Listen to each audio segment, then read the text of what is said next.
নাজমুল ভাই নম্র, ভদ্র, উচ্চশিক্ষিত। আর তাছাড়া নাজমুল ভাইয়ের নামে থানায় চুরি ডাকাতির মামলা নেই, আশা করি বুঝতে পারছেন।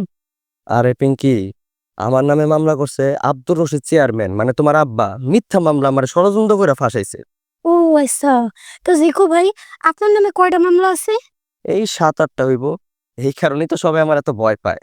তার মানে সবাই আপনার নামে ষড়যন্ত্র করে আপনারে ফাঁসাইছে। তাহলে চিন্তা করেন, আপনি কত ইম্পর্টেন্ট মানুষ যে সবাই আপনার বিরুদ্ধে ষড়যন্ত্র করে মামলা দেয়। শোনো, আমার কাছে অনেক টাকা আছে, আর যার কাছে টাকা আছে তার কাছে মানুষ মাথা নত করে। আর 2 মাস পর ইলেকশন। তোমার আব্বা কিন্তু আর 2 মাসে চেয়ারম্যান আছে। এরপরে চেয়ারম্যান হবো আমি, এই জাকির হোসেন জিকো। ওইভাবে কথাটা মাথায় রেখো, ওই হিসাব করে কথাবার্তা করো। এটাই ভালো হইব, কারণ এরপরে কিন্তু আমার দয়ার উপরে গ্রামে থাকবা। আপনি কি আমাকে হুমকি দিচ্ছেন? আরে হুমকি না, বাস্তবতা শিখাইলাম। তোমার বাস্তবতার জ্ঞান খুবই কম। নাজমুল ভাই চলেন তো। পিঙ্কি, দাঁড়াও, অত চাড়া ঘুরাচ্ছিস।